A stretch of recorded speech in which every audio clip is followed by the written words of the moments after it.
assault or harassment to go to court instead of being forced into arbitration by their employer.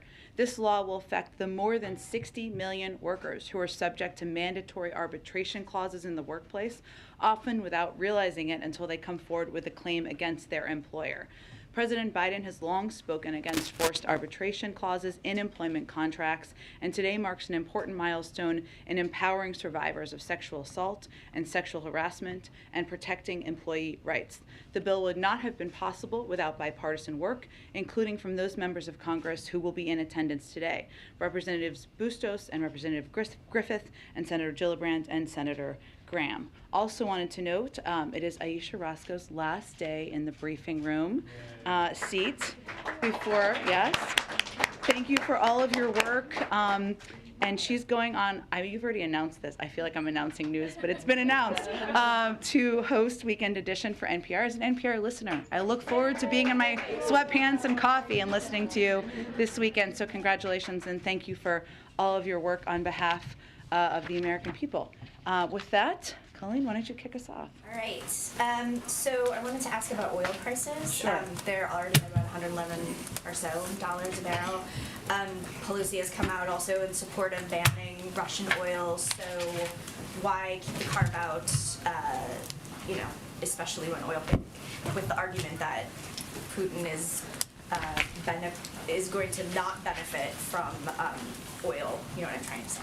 Yes, I think I do know what you're trying to say. Well, our objective and the president's objective has been to maximize impact on President Putin and Russia while minimizing impact to us and our allies and partners. And I know you've heard me say this a few times before, but we don't have a strategic interest in reducing the global supply of energy. And that would raise prices at the gas pump for the American people around the world because it would reduce the supply available. And it's as simple as less supply raises prices. And that is certainly a big factor for the president in this at this moment. It also has the potential to pad the pockets of President Putin, which is exactly what we are not trying to do. So as the president has said, we carved out payments for energy, trade, and transport from our financial sectors sanctions with that in mind. I would also note that we have been taking steps to degrade Russia's status as a leading energy supplier over time. That includes, of course, shutting down Nord Stream 2 or preventing Nord Stream 2 from operating. That's why we're surging LNG to Europe to help accelerate its diversification from Russian gas. And I think you've also seen European leaders talk about the need to reduce their reliance and to diversify. And we are continuing to look at other options we could take right now to cut U.S. consumption of Russian energy. I mean, for us, if you look at publicly available data, it's only about 10% of our imports. But again, reducing the supply out there would have an impact on prices and on prices at the gas pump. I guess the question is, if oil is already so expensive, isn't he already benefiting from from an already costly price of oil? How does he stand to benefit if you continue to allow that? If it reduces further, it makes it more expensive. So I think we look at it through that prism. Go ahead. On the cost of this, I mean, the president has sort of braced American people for this, right? He's said that defending democracy and liberty is never without a cost. So is it just that banning all Russian oil and gas imports, that's just a cost that he thinks is too much for the American people to bear? Well, I think there's two different pieces here. Banning banning Russian imports, right? Or what he has done is carved out payments for energy, trade, and transport from our financial sanctions. They're slightly two different things. And the president, the volatility in the oil markets, as the president has been predicting and as you referenced, he talked about in the speech he gave last week, is a direct result of the fact that President Putin invaded Ukraine, and that has created volatility. One of the big reason, of course, that the president announced the release of of 30 million barrels from the Strategic Petroleum Reserve and the coordinated release is to address that and ensure we are doing what we can to put more in the marketplace. But again, his prism he looks at this through is how can we maximize impact on President Putin while minimizing it on the American people. And President Zelensky has called on Russia to be stripped of its ability to vote in the UN Security Council. Does the U.S. want Russia to be removed as a permanent member? We don't see that happening. We certainly understand, they have a permanent seat on the Security Council. Of course, that is why it's so particularly disturbing that Russia, given its particular responsibility for upholding the UN Charter, is actively subverting the Charter and abusing its position. The fact is they have a permanent, we're really focused on isolating them, on isolating Russia and holding them accountable. And as you know, that's what we and our allies are focused on doing. Go ahead. President Zelensky is calling again for a no-fly zone over Ukraine. Is that something you're giving any thought to at all? Again, the reason why that has not been a step the president has been willing to take, or we have been interested in taking, is because a no-fly zone requires implementation. It would require essentially the U.S. military shooting down Russian planes and prompting a potential direct war with Russia, the exact step that we want to avoid. When the president of Finland visits tomorrow, does the president want to talk to him about joining NATO?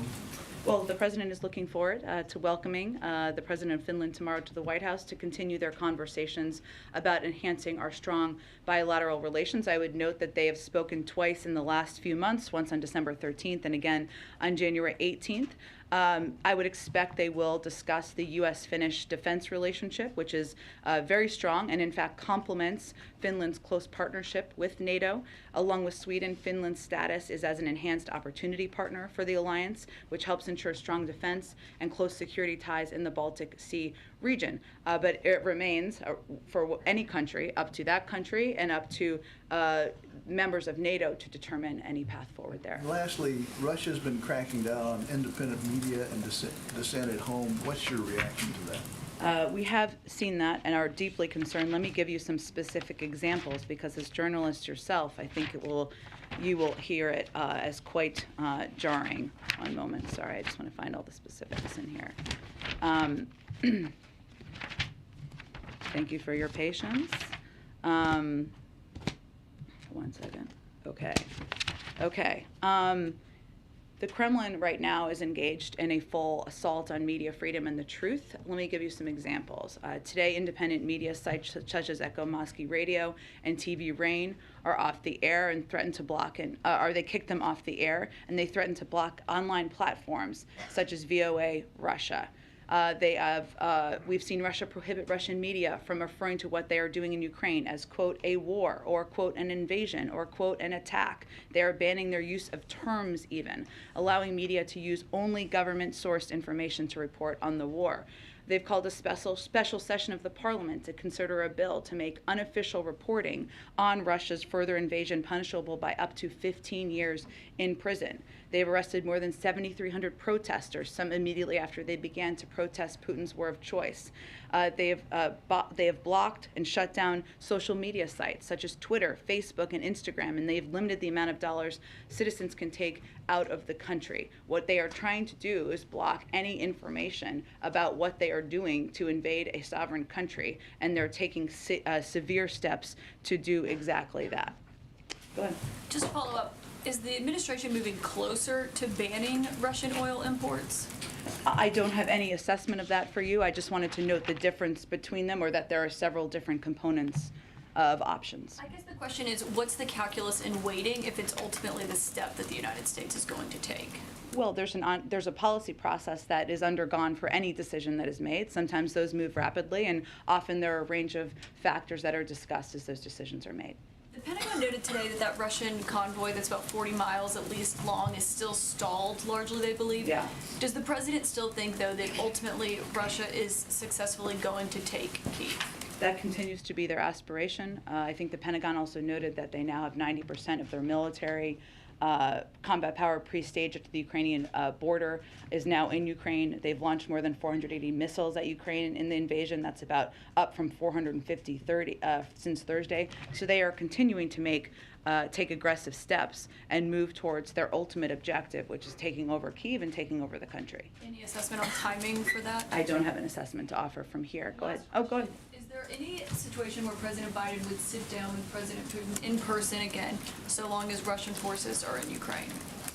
I can't make an assessment of that, Caitlin. Right now, they're invading a sovereign country and continuing to escalate every day. We're never going to take diplomacy ever off the table, but again, now's not the moment for that. But why not rule out an in-person meeting if his forces are in Ukraine, a sovereign country? Again, we have discussions internally about what the best steps are to de-escalate what is clearly a horrific conflict on the ground. Now is not the moment. We're not planning a meeting between them or an engagement or a call. The president's been very, very clear about that. But we'll have those discussions internally and weigh the range of factors. Go ahead. Thanks, Jen. We understand that new U.S. sanctions against oligarchs are going to be announced this afternoon. Yeah. Individual oligarchs might be named. Yes. How is the White House choosing which oligarchs to sanction? Do you start with the richest ones or the ones with the closest ties to Vladimir Putin? We look at one of the big factors is, of course, the proximity to President Putin. We want him to feel the squeeze. We want the people around him to feel the squeeze. I don't believe this is going to be the last set of oligarchs. Making them a priority and a focus of our individual sanctions is something the president has been focused on. And I understand that a travel ban is going to be one component of this announcement. What about oligarchs who are already here? Will they have to leave the country immediately? Let me check on that for you. I think we'll have some sort of backgrounder on this to get you more details, and the president will have more specifics himself in about 30 to 45 minutes, depending on how close we are in time. Okay. The president announced the other night a ban on Russian aircraft traveling over U.S. airspace. As far as you know, have there been any incursions on U.S. airspace by the Russians since then? And what would the U.S. do if a Russian aircraft were to violate that airspace? I'm not aware of any incursions. I'm certainly happy to check on that, and I can check. I'd really point you to the FAA on that, but and I'll see if there's more we can offer. Okay, and then finally, we all saw the news about the January 6th committee and their belief that there was criminal activity. I wanted to get your reaction to that, and also, does the president believe that former Vice President Pence should volunteer to testify before the committee? Well, let me first reiterate something you heard the president say. The former president subverted the Constitution in an attempt to overturn a lawful and fair election. His actions represent a unique and existential threat to our democracy. And the president has been clear that these events warrant a full investigation. Part of this is what we're seeing play out and what you just mentioned and has been reported over the course of the morning. We, of course, respect the independence of the Department of Justice. That gives confidence to the American people. That's how it should always be. And they will make a decision about how to move from here. As it relates to Vice President Pence, I would say the president believes that anyone who is asked should participate in the process of getting to the bottom of what happened on January 6th. Go ahead. Thanks, Jen. On gas, you just said that less supply raises prices. It's not in our strategic interest to reduce the supply. Yeah. We also know, the president as recently as yesterday talked about increasing domestic manufacturing to bring down prices on inflated items like goods. So why not apply the same logic to energy and increase domestic production here? Well, there are 9,000 approved oil leases that the oil companies are not tapping into currently, so I would ask them that question. Is there nothing that the administration can do to get those providers back to pre-pandemic levels? Do you think the oil companies don't have enough money to drill on the places that have been pre-approved? Just asking. I would point that question to them, and we can talk about it more tomorrow when you learn more. Do you think that opening the Keystone pipeline and having more energy-friendly policies might do that? The Keystone Pipeline has never been operational. It would take years for that to have any impact. I know a number of members of Congress have suggested that, but that is a proposed solution that has no relationship or would have no impact on what the problem is. We here all agree is an issue. So during those years where it would take to bring down prices, as you're saying, we should just continue to buy Russian oil? Well, again, Jackie, I think you're familiar with a number of steps we've taken. A historic release from the Strategic Petroleum Reserve. What we can, let me finish. What we can do over time, and what this is all a reminder of, in the president's view, is our need to reduce our reliance on oil. The Europeans need to do that. We need to do that. If we do more to invest in clean energy, more to invest in other sources of energy, that's exactly what we can do to prevent this from happening in the future. We welcome any Republicans from joining us in that effort. Go ahead. As long as we're buying Russian oil, though, aren't we financing the war? Well, Jackie, again, it's only about 10% of what we're importing. I've not made any announcement about any decision on that front, but our objective here and our focus is making sure that any step we take maximizes the impact on President Putin and minimizes it on the American people. And anyone who's calling for an end to the carve-out should be clear that that would raise prices. Go ahead. Thanks, Jen. On the oligarch sanctions, I know they haven't even been announced yet. Yeah. But I'm wondering if you could tell us, like, if there are criteria that you've laid out for them to eventually get unsanctioned. So the idea being that you would incentivize them to pressure Vladimir Putin to end the war by laying out certain criteria that would essentially get them unsanctioned. That's an interesting question. I mean, right now, obviously, we're in the middle of an invasion, so I don't think now is the moment where we are giving anybody that sort of an off-ramp, but I can certainly check if there's more that we have conveyed to them. What about the broader universal sanctions? I mean, same answer, that there's no real criteria being laid out of like what steps the Kremlin needs to take for them to get unsanctioned.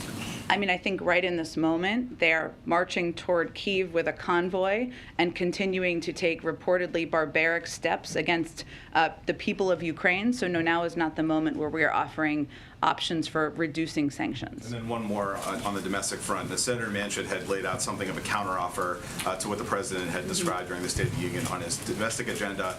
It was involving deficit reduction, tax reform, and drug price cuts and some climate provisions. Have you heard from him about his ideas, or is there communication, and what did the White House think of that proposal from Senator Manchin?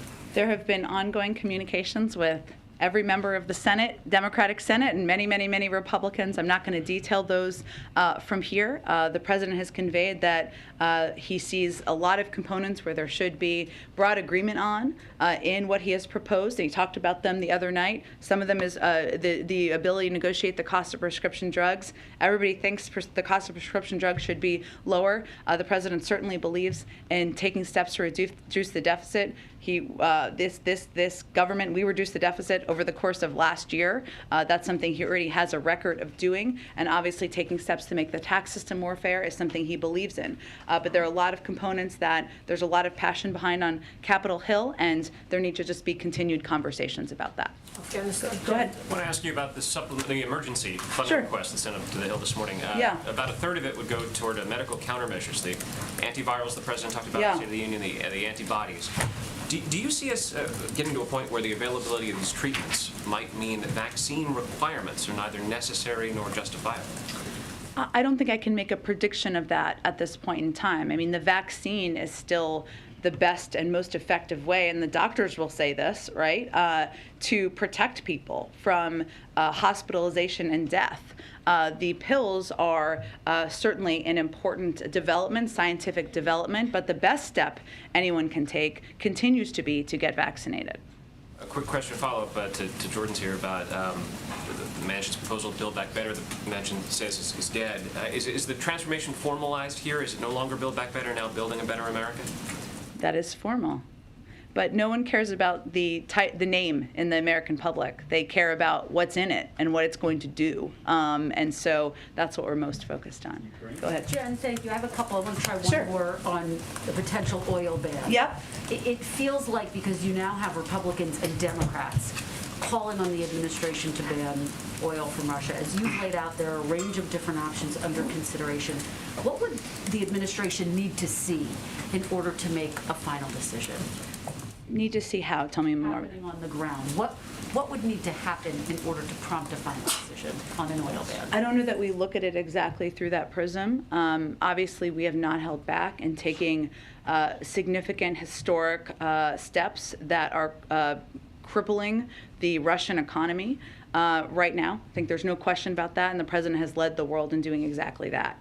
But what factor we're looking at here is the impact on the gas pump for Americans and reduction of supply in the marketplace. A reduction of global supply would have an impact on raising prices. So that's the prism we look at it through.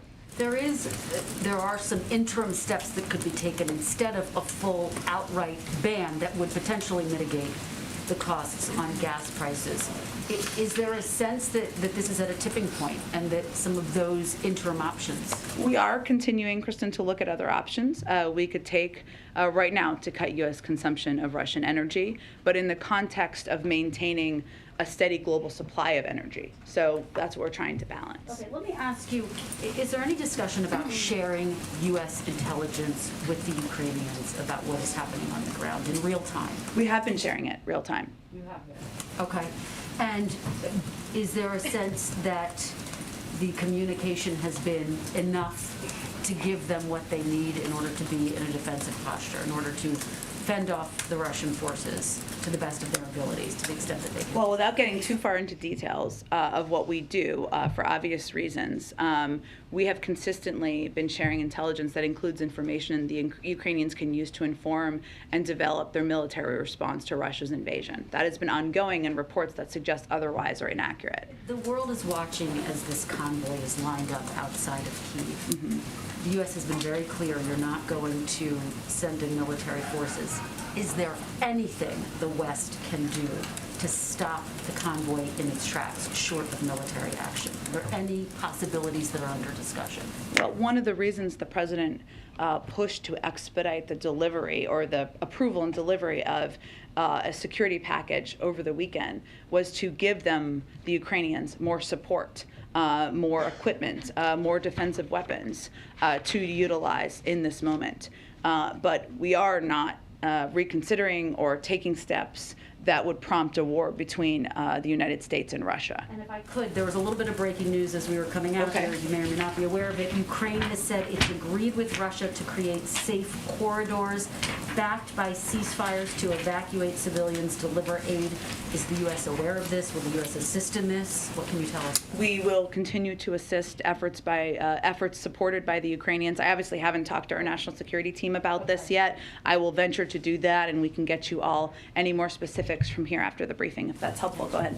Thank you, Jen. President Putin spoke today with Saudi Crown Prince Mohammed bin Salman about the sanctions Russia is facing and specifically about global energy supply. Given the volatility of oil prices, does President Biden have any plans to talk to the Saudi Crown Prince?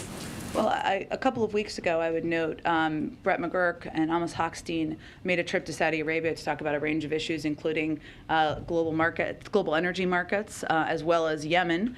And we will continue to have a range of ways we engage with the Saudis. The President has no plans to talk to the Saudi Crown Prince? I don't have anything to predict for you at this point in time. And President Zelensky has said Russia's actions clearly constitute a war crime. UK Prime Minister Boris Johnson also said that Russia's targeting of civilians fully qualifies as a war crime. The President wouldn't go that far when he was asked yesterday. Why has he been reluctant to label Russia's actions a war crime?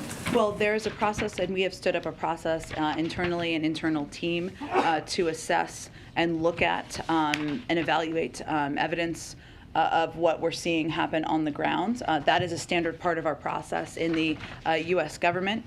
I would note that we work very closely with our international partners, and we will provide any information that we surface through that process. I think we've seen on the ground that reports of a range of barbaric tactics, of reports of targeting civilians. That's all factors that we look at. And again, that process that has been stood up would provide any information to the ICC or any other international body taking a look at this.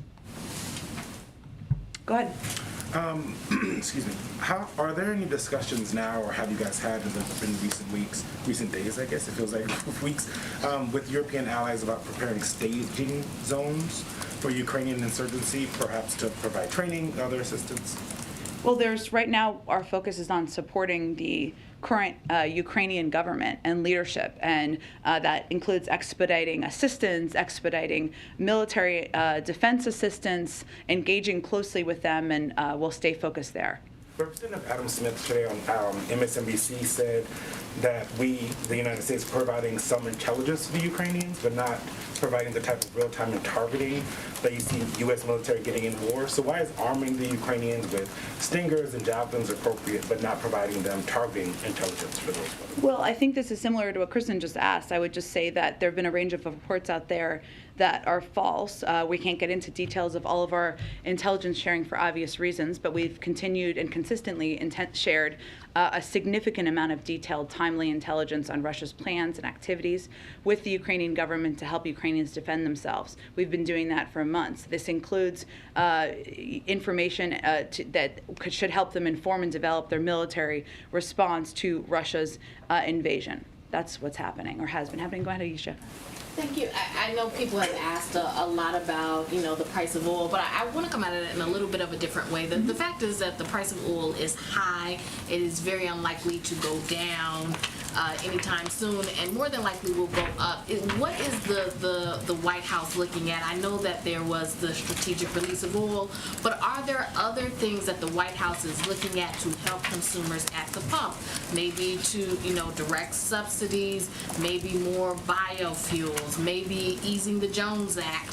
Oh, look, what is the plan for Americans who are going to have to be living with these high oil prices? Well, I would say first on the release of the Strategic Petroleum Reserve, it first goes to an auction, and it's a process that will proceed, and a lot of that will happen over the course of the coming weeks. So we haven't seen, obviously, all of the direct impact of the announcement that was just made 2 days ago. But a range of options remain on the table. I can't get into all the details of those, but the president is quite focused on making sure that we are taking steps to reduce the impact, to ensure there's supply necessary out there. Obviously, tapping the Strategic Petroleum Reserve is part of that, engaging with global partners around the world who may be big global suppliers about putting more oil in the system. That is part of the discussion. And sure, there are a range of domestic options, but there have been ongoing discussions and considerations. Some of that you saw with the announcement of the Strategic Petroleum Reserve released just 2 nights ago. What does the White House say to American consumers? Like, should American consumers right now be thinking, okay, I'm going to have to pay a lot more at the pump going forward? Should they be taking that into consideration when they're buying cars? Or, should they try to buy more fuel-efficient cars or saving their money? Like, what should they be doing practically at this moment, considering the price of gas is going to affect them? Of course it is, as I've been saying, and that's why we've been focused on it for weeks, if not months, to ensure we are taking every step. The president is taking every step to reduce that impact. The release of his Strategic Petroleum Reserve, 30 million barrels that he announced just the other night. Again, that process is just starting. It's a bit of a process to get that going, and that will hopefully have an impact on getting more supply out there. But we would say directly to consumers, the president is going to do everything we can to reduce the impact, to make sure that we are working with our partners around the world to address the volatility in the global oil markets, to consider a range of options that he can continue to take to reduce the impact that they're feeling at the pump. And this has been front and center on his mind since the beginning of this conflict. There was a call with Quad leaders today. India has a military relationship with Russia. Was that discussed at all? Or is there talk of talking to India about that relationship that it has with Russia? Is there anything that the U.S. plans to do on that? Well, what I can tell you about the call, and we'll have a more comprehensive readout soon if it's not already out, is that the president felt it was a constructive conversation. He asked members, he suggested, or they all discussed, I should say, having members of their national security team follow up from there. But I'm not going to get into more details about the conversation beyond that. Go ahead. Thanks, Jen. Pivoting to the Supreme Court. Yeah. Can you respond to some of the criticisms that Senate Minority Leader Mitch McConnell laid out about Ketanji Brown Jackson? I think he said that she won't shun court packing and that she's only had 2 opinions on the D.C. Circuit level. Sure. So as I think you're referencing, Ketanji Brown Jackson, Judge Ketanji Brown Jackson has obviously started to have meetings on Capitol Hill that have been ongoing. I would note that as it relates to the first question, the Constitution is clear that the number of justices is a question for Congress, not the judiciary. And a number of you have actually pointed out this morning that during Justice Amy Coney Barrett's confirmation hearing, she was asked a question about court packing or court enlargement, and she said, quote, "That is a question left open to Congress." I'd also note that yesterday, Senator McConnell also said that there was, quote, no question that Judge Jackson was qualified for the Supreme Court.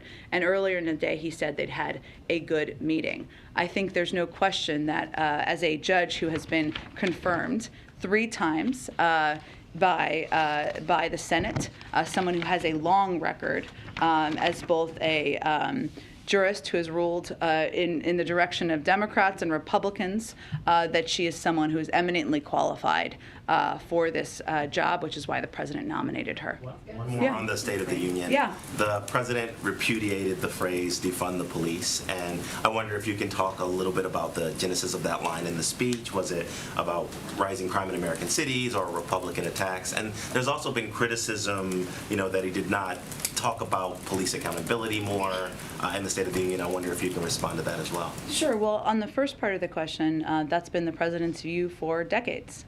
He's never been a supporter of defunding the police. He made that clear on the campaign. There has been attempts to mischaracterize his position and the position of, frankly, a number of his Democratic colleagues. And yes, it is true that in the State of the Union, the president felt it was important to speak to safe communities, the steps that he would continue to support to ensure there was funding for local police departments. But that has been his position for decades. It was simply a restatement of that.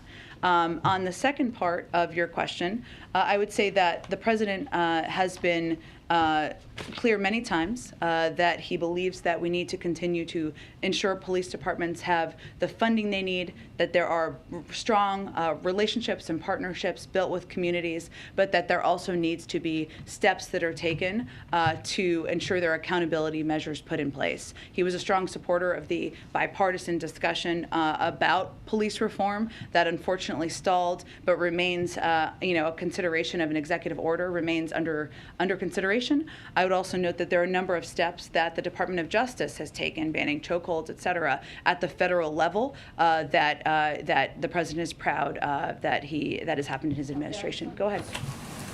Jen, I wanted to return to this question of finding off-ramps for Putin that we discussed. So from your many years in the State Department in a situation like this, that's the first thing that diplomats begin to try to think about.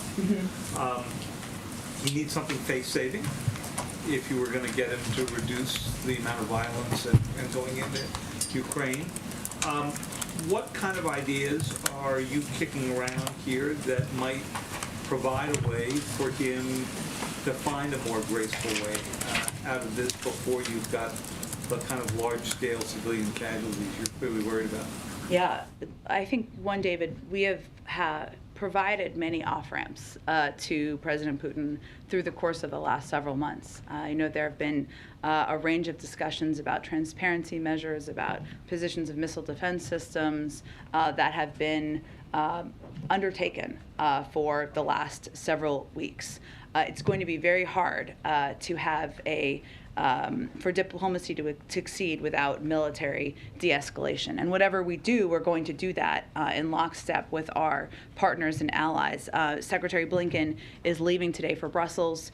He's going to meet with NATO, the EU, and the G7 allies and partners to continue our close coordination before heading to Poland, Moldova, and the Baltic countries. But again, our effort and our focus right now is continue to work with our allies and partners to implement these sanctions, put the pressure on, and leave the door open to diplomacy, of course. But it's difficult to do that in the middle of a war. So if there is de-escalation, if you could get a ceasefire, for example, before Kiev turned into more of a ruin, is the administration willing to then suspend some of the sanctions that they recently announced? I'm not going to lay out conditions from here. I think those are conversations, the range of conversations, if there are de-escalatory steps that we would have with our European partners. And obviously, Secretary Blinken will be playing a front and center role in doing exactly that.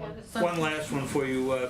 President Zelensky, in a news conference he gave a few hours ago, said that the West should recognize that where Putin is headed toward, he said, was Berlin. I mean, his point being that he wanted to take this war beyond Ukraine. Is that the administration's current assessment based on what Putin has said in public, in his conversations with Macron, with the president, and so forth? I think we all watched the speech, which now feels like it was a year ago, but was only last week, where he made clear he had broad ambitions of what he wanted to achieve. It is also true, though, that NATO has never been more unified, thanks in part to President Putin's aggression. And there are a range of countries that are exactly in that region who are NATO partners and allies. And President Putin would have to make a decision to go into a country where there is a NATO alliance, where there's Article 5 obligations, should he decide he wants to proceed beyond.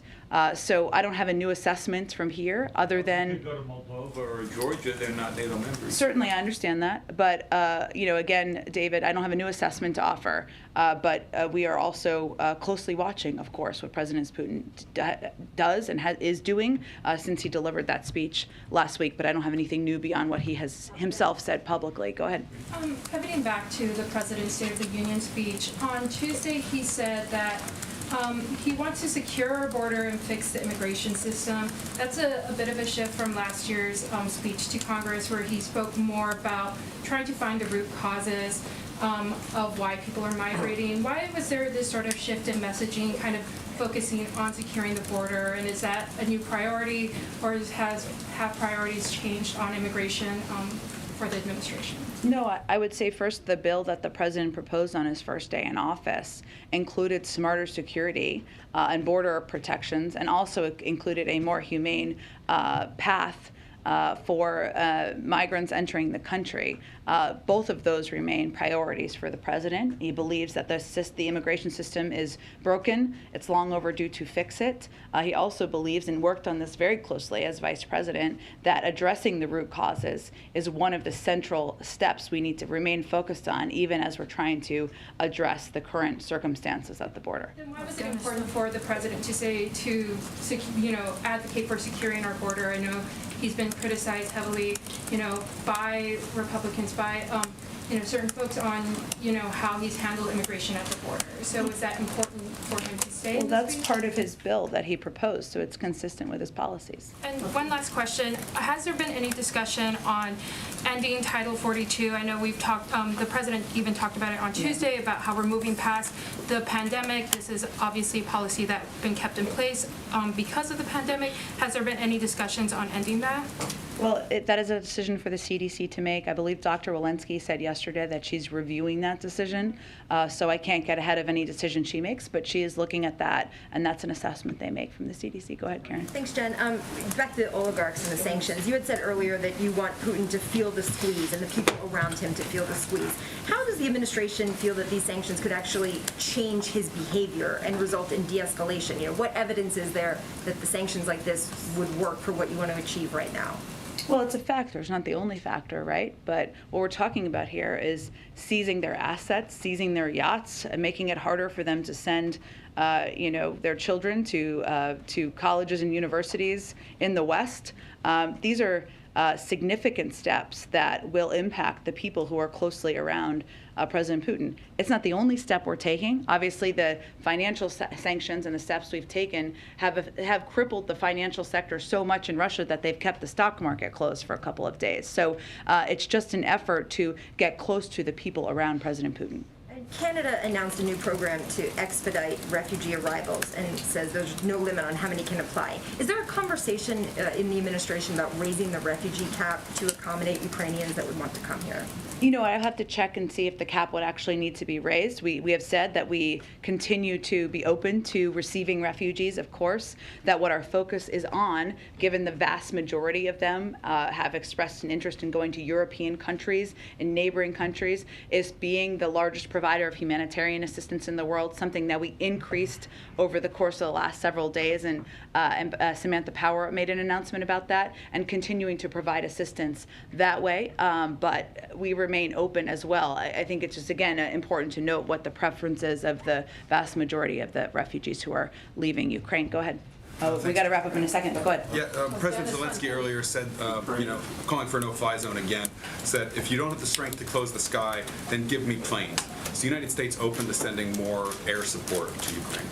again, I'm not going to get into more details of what the Department of Defense may or may not consider, but what I will tell you is that we have continued to provide a range of defensive assistance, something we have increased, only increased over the last several days, but we are not considering taking steps that would put us in direct conflict with Russia. Is there any concern with, you laid out the explanation for why you're steering clear of sanctioning Russia's energy sector at this point. Is part of the calculation in terms of how much to ratchet up, worrying that Putin will at some point determine that the U.S. has already joined the conflict everywhere but the battlefield and will retaliate? Is that a factor in the administration's decision-making in terms of how far to go, or is that already? I'm not sure I understand the question. Well, the sense that Putin may retaliate against the United States, whether through cyber attack, some other measure, is trying to avoid that and trying to maybe not go past a certain line potentially. Is that something that I would say that the sanctions, the financial sanctions that we have issued, are on par with what we have done to Iran. They are significant, they are historic, and they are crippling the sector. So I don't think we have held back in any capacity, aside from making sure we're prioritizing the impact on the American people. So no, I would not say that's how we view it. Okay, everyone, I'm sorry. I'm sorry, guys. We'll do this again tomorrow, and we'll be here. Thanks, everyone. Okay, I forgot I don't have a mask. I looked. Thanks, everyone. Bye.